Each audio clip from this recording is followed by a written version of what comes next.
Hello, everyone. Thank you for joining us today. My name is Lizette Serrano, and I work at Scholastic, where we celebrate LGBTQIA+ books all year round. But during the month of June, we throw extra pride to amplify, support, and show love for the LGBTQ community. Today, we're featuring a group of amazing writers and their work that feature queer YA characters who leap bravely to exist joyfully. Mason Deaver's highly anticipated sophomore novel, The Ghosts We Keep, offers a beautiful and honest story that doesn't shy away from the complex emotions of grief, but also gives a hopeful path forward that we all need this year. Molly Knox Ostertag has dipped her talented quill, bringing us a graphic novel story with a magical twist. The Girl from the Sea is the perfect feel-good book to kick off both Pride Month and your beach reading this summer. Leah Johnson's best-selling celebrated novel, You Should See Me in a Crown, is now available in paperback. Her next novel, Rise to the Sun, Leah has delivered another beautiful queer Black girl YA romance that will make your heart grow 2 times bigger. J. Cole's joined Scholastic on the heels of his critically acclaimed novel, Leah Johnson Was Here, with a brand new book coming this fall. The Things We Couldn't Say is an astonishing beacon of light that is heartbreaking and uplifting at the same time, declaring that we are all worthy of forgiveness and love in its many forms. Now, I'd like to give a warm welcome to our co-host tonight, Lambda Literary, who have championed LGBTQ books and authors for over 20 years. Hi, Monica. Monica Carter is the program manager for the LGBTQ Writers in Schools programs. Monica, tell us more about this amazing program. Hello, well, it's great to be here. Yes, the LGBTQ Writers in Schools program is a program that was established in 2015, and it's part of Lambda Literary Foundation, and it's our classroom outreach. So we reach over 9,000 students throughout the New York City school system in the past 6 years, and we're very excited because we've been able to branch out outside of New York City last year. We also did 90 school visits last year virtually. The program was originally an in-person program, and so we were able to switch through the pandemic. What we do is we bring queer authors and their works into K-12 classrooms, and it's a wonderful, wonderful program that has really helped queer students feel safe and also provide empathy for allies. And it's just been a really great program, so we're really excited to be able to talk about it here. I am in awe. Those numbers, that's amazing. 90 virtual school visits, reaching 9,000 students. Where did you said you branched off first on New York City. Which other cities did you reach this year? Well, so we've been in Oakland. We were did a couple visits with the Oakland Unified School System. We were able to reach a couple private schools in California. We're able to reach other school districts, which is really, something that we would love to do outside of New York. New York is the biggest school system in the United States, but obviously, this is a program we feel would work really well in other cities. So it's something that we are trying to, test out the waters in other school districts and see how they'd be interested. So it's been really successful and we're excited about it. That's awesome. And I hope people watching this also create some kind of connection and awareness for the program to get that program into other cities. Yes, and I know we have a few Scholastic authors also have been participating in the program. Yes, we do. We're always excited to have Scholastic authors because they represent what's coming out. YA is a beacon, and it's kind of the way that literature is going to move forward, through YA literature. And we're excited because there's always such a great selection of books. We have Leah in the program, which is fantastic. We've had Alex Gino, we've had Just Verity, we've had, some really great authors, and we're excited to always partner with Scholastic. I think we have to thank you and give a special shout out to Casey Calendar, who is the award winner of the Lambda Literary Little Great Award. So, all right, well, that leads us, I want to give the mic to our amazing authors today and talk about each of their books, talk about a little bit what they're about, and really what sparked. We always love hearing what sparked the idea of writing this book. So who wants to take it first? Leah? You know what? I felt it in my bones that it was going to be me. And I was like, okay, let's go. Let's get it. All right. So, Rise to the Sun is my sophomore novel. It's about two girls named Tony and Olivia who are coming off the heels of two very difficult years. And they decide to go to a music festival in pursuit of one last epic weekend before they embark on the next chapter of their lives.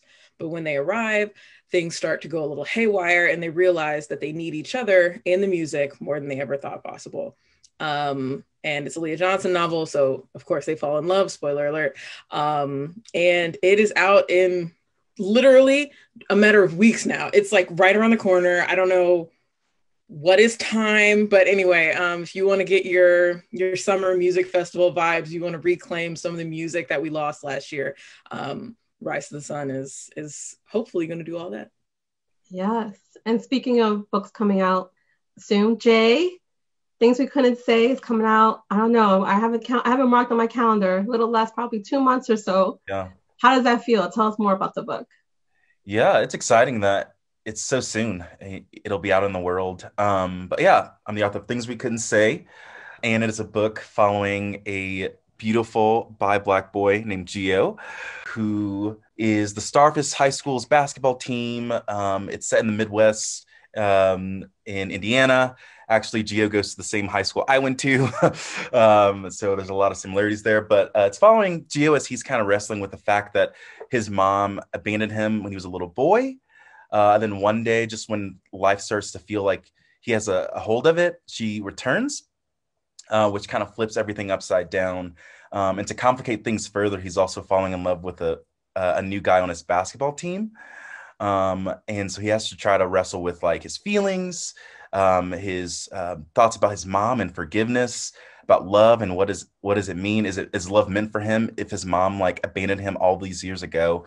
So it's a book that I think really affirms like Black love, but also talks about complicated family dynamics, which my family is very, very complicated. And I'm sure some of us can empathize with that. So I wanted to write a story that talked about the complicated family dynamics as well, especially related to Gio and his like different identities. And so, yeah, like I feel like when I was told that I had to write a book during the pandemic, I was like, man, I kind of have lost my way. I've kind of lost my voice. I experienced like so much loneliness and isolation that I was like, I don't want to write. But Gio and his like story kept following me over and over again during the pandemic, and I just had to kind of write it. And when I finished the first draft, it served as like a way for me to kind of even process some of my own wounds from my family and community in the town that I grew up in. But it's not all about the sadness that I experienced in the pandemic. It's also about the joy that I found too, and the joy that Gio finds. So I'm excited for you guys to pick up Things We Couldn't Say this September. Yes, coming. And we just got a blurb, I think, from Nick Stone that she called it's a clarion call of affirmation. Yeah. I have to agree. So when you guys read it, you will know what that means. Yeah. So 2 books that are out in the world. Mason and Molly, you both have new books out. It's so exciting. Mason, tell us about The Ghost We Keep. Oh boy. You would think that I would like have prepared like a decent synopsis, but I think on every single panel it's been different. The Ghost We Keep is a story of grief and toxic friendships and family dynamics. Whenever Liam's older brother Ethan is killed in a hit and run, things sort of spiral for Liam. They can feel their family kind of falling apart, and then to add onto that, they feel themselves drifting away from their 2 best friends, Joel and Vanessa. And so things are not looking great, to say the least. And things kind of turn on their head whenever Liam reunites with Marcus, who was Ethan's best friend. And it's through Marcus that Liam discovers that his brother may not have been the person that he thought Ethan was, that Ethan had secrets of his own. And it's a story that is painful. I have not been able to reread it ever since I turned it in, and probably will not. I don't think I can bring myself to do that. But yeah, I also wanted it to be hopeful and to showcase the many ways that people process grief and how it's kind of an individual experience and no one really shares the same type of grief, or at least the way that they manage it. And yeah, you can get it now. I don't have a copy with me, but you can imagine it. I don't have a finished copy, but I will. But just again, reminder, it's beautiful. And Mason, I just want to tell you that I love your book so much, and you did provide healing and comfort for those who needed to manage grief. And like you said, providing that hopeful, we need to look ahead. And so reread it. When you have every time you return to a book, read a book, it always provides a different perspective where you're on your life. So thank you for your book. I can't speak for any of the other authors on this panel. I cannot reread my own work. I refuse to. Can't do it. It's like actors who can't watch their movies. I get it. Molly, hello, welcome. Hello. I love your book, especially that scene, that beautiful scene with I can say the first kiss. It's a romance. Yeah. I want to actually talk about Molly's book because I'll do the synopsis, because I'm very deeply passionate about this story now. Okay. I read it on vacation a couple days ago and I was like, is this what it feels like to experience serotonin? Oh my God. Okay. Whoa. I'm gonna mute myself and let you handle it, Molly, but I just want everybody to know, instant serotonin boost, okay? Oh my gosh, I'm like blushing so hard. I've been reading your book and it's been such a lovely, I'm like, oh God, I want to go to a festival and like fall in love, and just like it's giving me, I think both of our books are kind of that like summer vibe that none of us got to have last year, and it's just like, oh, put it right into my veins. It's great. But yes, hello, I'm Molly. I think I'm the only graphic novelist on the panel. And my book, which came out a couple weeks ago, is called The Girl from the Sea. It is a young adult romance graphic novel with a little bit of supernatural in it. It is about 15-year-old Morgan Kwan, who has spent her whole life living on this tiny island in the eastern coast of Nova Scotia. It's actually a place that I spent all of my childhood, so it's somewhere that I know very intimately. And her parents divorced in the last year. Her little brother is having all these emotional issues, and Morgan is drifting apart from her close-knit group of female friends because she's realized that she's gay and she doesn't feel like she can come out to them. It's not that she's afraid of homophobia exactly, it's that she just, the fear of being known and the fear of being seen as different in this really small community is too much for her. So she has a plan. She's going to wait until she goes to college, and then she'll get to come out. She's going to go far away. And once she's away from everyone that she knows, then she can finally come out and start living her life. As plans do, it gets a little bit messed up when she meets Kelty, a mysterious girl from the sea. Kelty claims to be a Selkie, which is a Scottish legend of guardians of the seals who can appear to be seals, but they also can take off their seal skins and become very cute girls. And so this sort of throws a wrench in Morgan's plans as she starts to fall for the exuberant Kelty who has seized the chance to like have her first summer on land and is ready to be in love with Morgan and doesn't understand why they wouldn't be shouting this from the rooftops. So it is a story about secrets, and it is a story about these girls falling in love.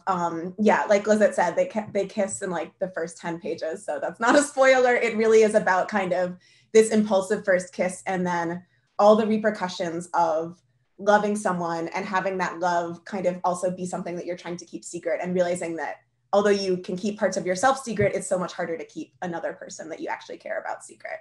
And so there's some fun, a lot of drama. There's some like light eco-terrorism. There's some like fun seal moments, and yeah.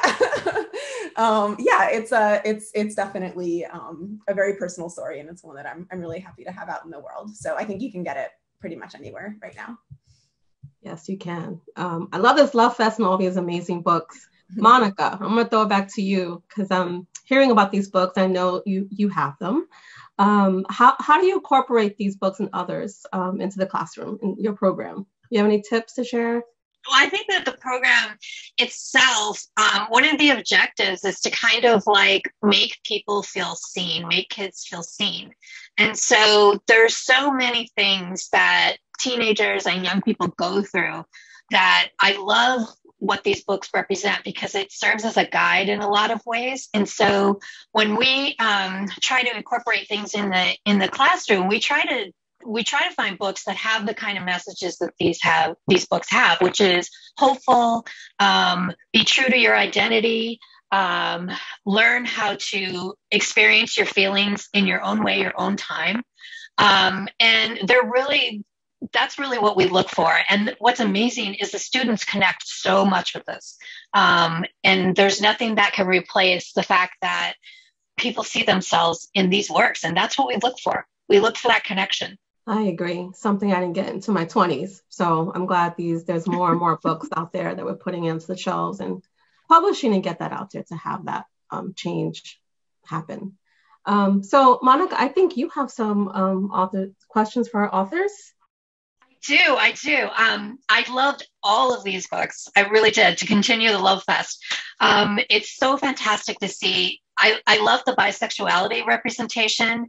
I loved the music. There was a lot of music involved in these books. I loved also the incorporation of trauma in some of these books. And I also love the small community, because there was a lot. I think that's a really important thing to recognize, how hard it is to come out when you're in a small community. So when we're looking at the landscape of queer books for children and YA, where did you first find yourself? Where are you now? And then what do you see on the horizon for yourselves? But I think as a kid, I definitely didn't have any textual like queer representation. And I think I was honestly a little scared of it when I did occasionally like come across an older, like a adult book or a movie with queerness in it. I often kind of would like shut down a little bit and just be like, I can't process that at this age in this place that I am. But I think that I was really drawn to those stories that had the more subtextual queerness. And I think like we, a lot of times now call it like queer baiting, but I think that there is kind of like there was a space for that in my heart when I was young and closeted, to be like, there are these stories about people kind of like stepping across gender barriers and having these like intense relationships with people of their same gender, and having things that like, it's not textually written as a romance, but it is giving romantic feelings. And that was like, it was a really kind of safe place to find myself. And so it's like, it's interesting. I tried like my previous series, the Witch Boy series, I tried to do that a little bit because it was for younger kids. And I wanted to kind of give them something to see themselves in without necessarily having a label. And then this is the first book that I really wanted to be much more textual about it. And it's exciting to step into that world too, because I think that kids now are probably not, they're like a lot more aware of things than I was in like the 90s. That's so true. That's so true. And there is a lot of awareness now, but it doesn't mean that we don't have the space for a lot more queer literature, which we do. Mm-hmm. Jay, what about you?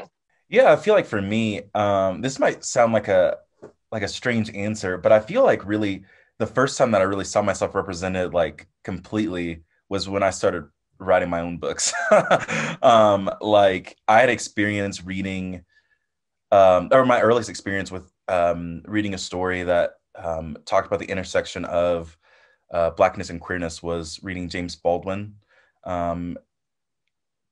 In particular, his book called Giovanni's Room, which is also why my main character in Things We Couldn't Say is named Giovanni. But I just remember reading that book and being like, oh, okay, I'm like definitely not the same age as these characters in this book, but whoa, like I'm feeling these feelings super intensely, and I'm really empathizing with these characters. But I don't know like why this isn't also in books that are like targeted to me, like in the YA books or the middle grade books I have been exposed to early on in my schooling life. And so I even like internalized that like kind of when I started writing, and I wrote about white straight kids all the time, until like recently, where in the last 5 years, I've gotten to see more and more books come out that talked about Black kids and Black queer kids that made me feel more empowered, even as an adult, to write about that too. And so now I'm just now starting to explore that in my like writing career. Even most of the characters in my debut book were like straight Black kids. And so I'm now starting to kind of really step into like the fullness of who I am, like in my writing and in the worlds that I create. And so I feel like in the future, like you'll see a lot more of that from me, because I do believe that like it's important for, I mean, the human experience in general, just to see and empathize with characters on the page, and see ourselves like reflected fully and completely. And so I want to continue to write about Black bi kids for sure. That's fantastic. Yeah, well, you're off to a great start. So, Mason, tell us, what about you? My answer is like so basic, but like it's my answer. The like I guess it's like not as basic as I think it might be. The first book I ever saw myself like even like a little bit in was Simon versus the Homo Sapiens Agenda by Becky Albertalli. Not I love it every time you say this because I'm like, yes, I'm basic too. It's like it's kind of just like it's the oh my god, it's the pipeline for queer eye. Not even in like the gender expression of Simon, but in the fact that it was a queer character that got a happy ending. Around the time that Simon came out, there were so many, not so many, but like there were trans YA books that always seemed to like end poorly with a death or with the character not being able to be themselves. Or I remember, I'm not going to name the book, but like a forced outing in one that just like made me close the book and not want to read a book for like months afterwards. The first time I ever saw like a trans, specifically non-binary character was actually in Steven Universe with the character of Stefani. And I remember seeing the episode where they debut. And it just like it filled me with such a euphoria that I can't properly articulate. And then every episode they were featured afterwards, it just seemed to like it just seemed to like power my trans self. I mean, there was even a year on my Spotify where Take a Moment, which is a Garnet song. Sorry, I'm using Steven Universe terms, which is a Garnet song, but like is about Stefani. That was like my #1 played song because I connected to it on such a level. But yeah, and then to like steal a little bit of Jay's answer, the first time I saw myself represented in books was my own writing. And yeah, it was, it's not like a great feeling to have to basically write your own representation. I feel like that's a conversation that we have a lot. But I mean, no one else or other people are going to do it, but I decided I didn't want to wait and took the job into my own hands, and here we are. Okay, Leah, it's up to you. Tell us where you first found yourself. You know, I think it's worth noting that something like a number of us are alluding to is that, you know, coming up, there were like either two types of representation of queerness. It was like the trauma representation where it's like, you could be queer, but you're going to die. You could be queer, but you're going to be miserable. Or there was like the incredibly sanitized, like very clean cut box, you know, cardboard cutout of a queer person that we got to experience. And so, one of the things that I loved most about Simon Versus, which is one of the first stories where I was like, whoa, what's happening? Like, I know I'm not a white gay boy from Atlanta, but me and him are like sort of on the same wavelength. And also I read this book in my adulthood too. So it was like a way for me to retroactively develop a language for queerness that I didn't have when I was a 16-year-old kid, right? And so one of the things I loved most about Simon Versus was that Simon is a messy kid. He's making a lot of mistakes. He's doing a lot of stuff wrong. But in the end, that doesn't disqualify him from having a happy ending, right? Like that doesn't disqualify him from getting the love that he deserves.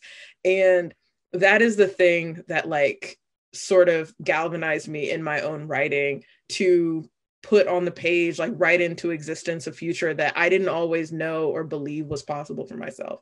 And that's a future in which I can be Black and a woman and queer and be from where I'm from, which is also where Jay is from. And, you know, sort of you have all these identities exist together at the same time and like also be whole, right? And so it was really permission giving for me to see that in Simon Versus. And then that opened up a whole window into a bunch of different queer young adult texts. The God Box by Alex Sanchez is a book that I reference all the time because it's very sad, but also was really affirming for me as a person of faith.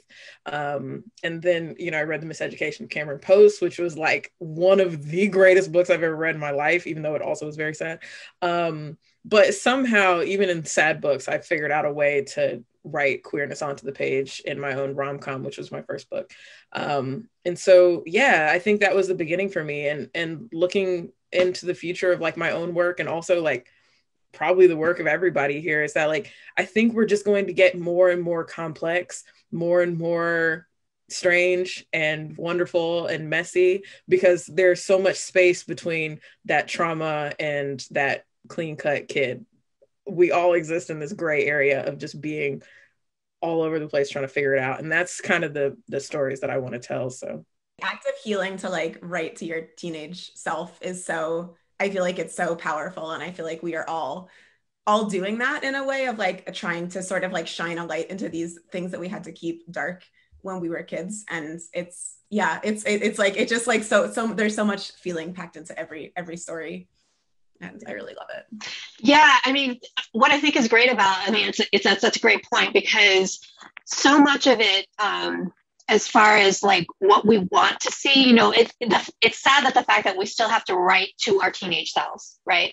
We have to like retroactively kind of reclaim it and make it something we really wanted to have. That's what's so great about these books. And of course, you know, they always shine a light on it in June, but I mean, these books need to be present all, you know, everywhere, all the time for kids, because that's not going to change. Kids, the way kids are and being queer is not going to change. So we know, like, I know for our program, you know, we want to, in the future, what we want to do is we want to have as many representations as we can. And that includes, you know, asexual, that includes, you know, the entire rainbow, but also the intersectionality. And that you can't just be, you know, it's like you can have more than one adjective to describe yourself. You can be queer and you can be Black, or you can be queer and you can be AAPI. You can be all these different things, and you can be this and you can be that. There's not, you know, we don't have to limit it to certain adjectives. So I wonder what you guys think, you know, what you would like to see, you folks would like to see in the future as far as what you read, and what you write. What does your future look like in that, through that lens? Yeah, I actually have been thinking a lot about this, because reviews are obviously coming in for my second book, since it's coming out like right around the corner. And one of the things that I see most often, even though I try not to read reviews, the work is the work, et cetera, mm-hmm. But people do tag me in things quite often. I don't really understand it. But anyway, the one thing that I've noticed is that a lot of people compare the protagonist of my second novel to the protagonist of my first novel. In my first book, she is the valedictorian. She's like first chair in the band. She is this really great sister and granddaughter and employee at her part-time job. Like, she is, for all intents and purposes, a really hard character to dislike. And the main character, one of the main characters in my second novel, is not hard to dislike. She is selfish and she is confused. She is messy. She puts her own interests above others. She is manipulative at times. She's rough around the edges. But one of the things that I would love to see, not just from my books, but like for us as a community of readers, is for us to look at characters, especially Black girls, especially Black queer girls, and not hold them to an impossible standard of perfection in order for them to be a worthwhile protagonist. We don't have to be everything for everybody at all times. We don't have to be your heroes, your workhorses, your magical Black girls. Sometimes we're just dumb. We're dumb. We lead with our hearts. We're going to make some mistakes. We're going to hurt some feelings. And that character is still just as worthy of a happy ending as any other character. And so I would really, really love to see a more nuanced reading of Black girl characters, but also like more nuanced portrayals of Black girls in ways that don't always back us into the corner of, you know, the Stacey Abrams syndrome, which is that like, we're here to save the world and we're going to do it without flaw. So yeah, I think that's definitely my soapbox at the moment. I love that character in your book so much. I love when a character like kind of like self-identifies as being dumb or being bad at school. And I'm like, yes, good for you. Like, roll with Great it. representation once again. Thank you. Yeah, she's so messy. It's really, yeah, I think probably we all, yeah, like the ability of letting queer stories be messy and letting queer characters, I think there's so many things that like, there's so many times that our stories have been told by like cis het people, and they've put these stereotypes on us and put these traumas on us, and they've done it very poorly and like very flatly. And I think we are sometimes as a community like afraid to explore those things ourselves. And I just want more stories where we do explore the messiness and the damage. And yeah, my thing is like loving like monster girls. I'm like such a fantasy writer, so I'm always trying to sort of like merge like queerness with fantasy, and like I'm just really interested in like the idea of like monstrosity and queerness and paralleling them and having them not be just like, I think that it's one of those themes that has been so claimed by straight like cis writers, and I like as a queer writer who loves monsters and loves fantasy, I'm really interested in like exploring that, which I do in some of my more personal works. So yeah, I'm so excited to see what we all like where we go from here. And I think also like when we stop getting quite so worried about like being bad representations of our communities, like what kind of stories like we all get to tell. Yeah, I feel like I worry a lot about like any community kind of appearing to be like monolithic, right? Like in the sense of like we are all the same, we are all a part of the same group, or like in things like that. And I'm like in things we couldn't say, I wanted to really explore like the nuance of like this Black boy who is not only bisexual, but he is also a PK. He's a pastor's kid. You know, his father is a pastor of the neighborhood church, and he also lives in Indiana, where it's a red state. There's a lot of complicated dynamics there, and I wanted to just talk about like how all these things really shape like the identity of the main character, but also like when I lived in Indiana, like shaped a lot of me, who I am today. And so I think like in the future, I would love to see more like nuance like explored within like intersectionality of stories, specifically with like Black queer kids. I think we're starting to see like a little bit of that like in the next year or so with books coming out. But I think I think it's like, I don't even know like the data or the percentage of books that feature Black queer kids, but I know it's like less than 5% of books coming out in the next couple of years. So I'd love to see more of those books come out for sure. I think for me specifically within trans YA, the surface has only been scratched when it comes to intersectionality of identities. Like and it could be just my brain as an author, which is anytime someone asks me to name a book, I forget every book I've read. But I can name 2 books that have Black trans protagonists. I can name 1 book with a genderqueer protagonist. I can't name any books with like a trans Asian character, or I can name 1 with a trans Native character. None off the top of my head with like trans disabled characters. And so I just think that we're getting better each Tuesday that new books seem to be coming out, or whenever new books are announced, but there's still so much space left to fill and so many more authors that need to be passed the microphone so like they can tell their stories, so that especially young readers can actually see themselves represented in stories. So yeah, I think like I said, like we're just scratching the surface, especially with trans YA, but there's a lot more room left to fill. These are all great answers, and I really appreciate the passion that each of you have for being part of this community and representing, the communities within your writing. We're running low on time, so we should wrap up really quickly. But what I wanted to ask and get a final thought from each of you is, how can we bring joy to the forefront of LGBTQ literature? I'd love to hear your answers on that. Well, so glad you asked, Monica. This does happen to be very in line with my brand.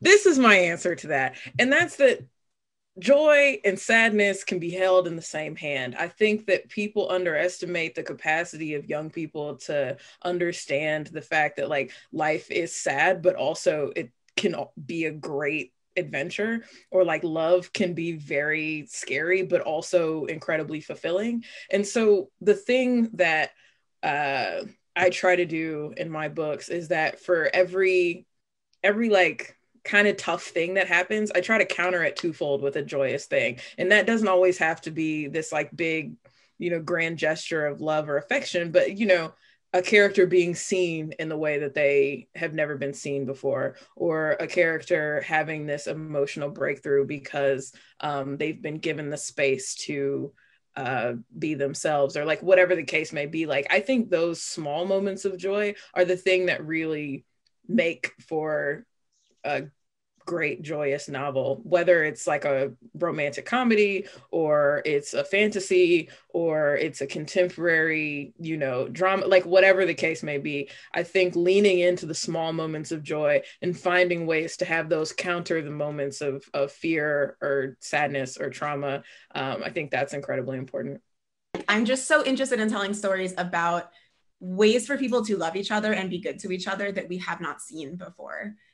Because I think it can, I don't know, it's like, maybe I also like work in TV, so I think I'm maybe more aware of like the TV landscape too, but I feel like we're so interested as a society in sort of like dark stories about anti-heroes and people being bad to each other, which are totally fun too, but just to be like, there are these ways to love someone who like, and there's ways to sort of affirm them in their identity that I just never see, and that are so dramatic and so compelling.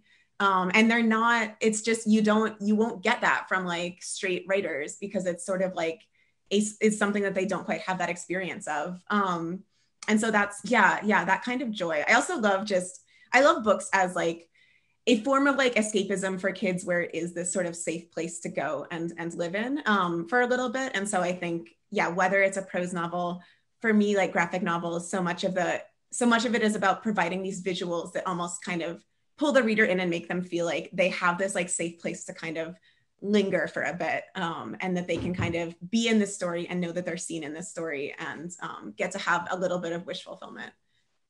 I think there's, the queer joy is just, it's specific and it's different and it's like hugely diverse, and I'm really excited to see what we all do. Yeah, similar to what Leah was saying, I think, and this might sound really dark or really like heavy, but I believe that we are all like always grieving something, right? Like, I believe that we kind of just go through life and we have this, like, I talk about this in Things We Couldn't Say, but this metaphorical or imaginary backpack, and we're always putting things in this backpack that we're grieving. And I think we have to experience grief in order to experience joy, or to really understand the fullness of what joy can be. And I think specifically in queer stories, or in my own story, I think part of those things that my characters have to experience in order to get to joy is like, what is family? Found family and the family that you were born into, and how are they accepting or not accepting? There's an intentionality that goes into that as like the author of the story. Also, community, finding community of people who you can relate to, and who can empathize with you, people who are part of your community and who can be allies. And I think those are things that are like things that I want to see more of, like authentically in LGBTQ stories moving forward, of solid community, queer kids who are finding out that they are the heroes of their stories, and they deserve love. And even though it can be messy, and that sometimes you have to go through intense sadness and grief to get there, it's possible. And I think that really is going back to what we were talking about at the beginning of this panel, this kind of like counter narrative of what we saw originally, of these kind of two stereotypical queer stories, you're going to die if you're queer, or,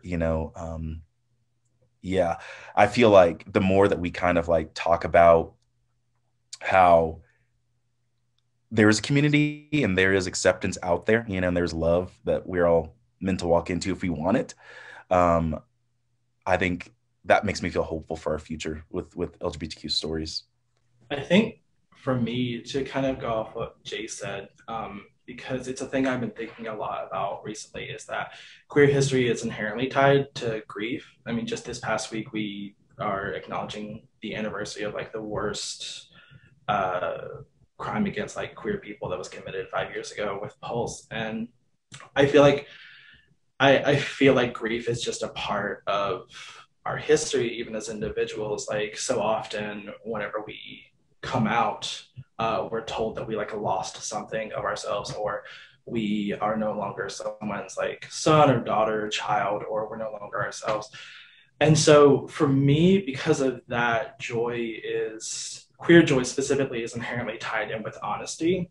And that's what I always try to fill my books with, is like an honest queer experience. And, you know, it's not a monolith. And every person is an individual, and we all have our different experiences. But to me, the honesty and the authenticity of an author always comes through in their writing. Especially with the authors that I'm sharing the stage with here, or the the Zoom call with. And so, yeah, I think that to have queer joy, we have to have queer honesty. And that's what I want to keep working towards. I just want to tack something on, because everybody sort of said this, and it just reminded me that like queer joy for me is like two things. It's care and reinvention. And so if there's a way that I can show queer kids on the page that like you are cared for here within the pages of this book, if not in your real life, if not the people who know you, if not by your parents, if not by your friends, at least for the time that you read this book, I see you and I love you. And like, if they can walk away feeling cared for, then I have done my job to deliver joy to them. Or at least that's how I'm imagining it. Maybe I am, maybe I'm not, but nobody tell me if I'm not, because I don't want to know. Leah's gonna make me cry. I'm just like repackaging what you just said. So it's really, you'd already, you know, it was you, really. It was all of you, honestly. Monica, that was a great question to kind of end this joyful event on. Seriously, thank you all of you for sharing your joy, your wit and wisdom, and thank you, Monica, for being part of this special event. And also, I feel encouraged, and you should, that you're seeing the future. You know what you're doing with teaching with your kids. This is what the future looks like, and you're a part of that. So thank you for that. So thank you guys for watching and joining us at this communal table where we read and discover what brings us together through books. These books and others, we can find that there's more that connects us than separates us. And that is truly special. So happy Pride Month. Celebrate, support Pride all year round. Thank you for joining us, and have a good evening. Thank you.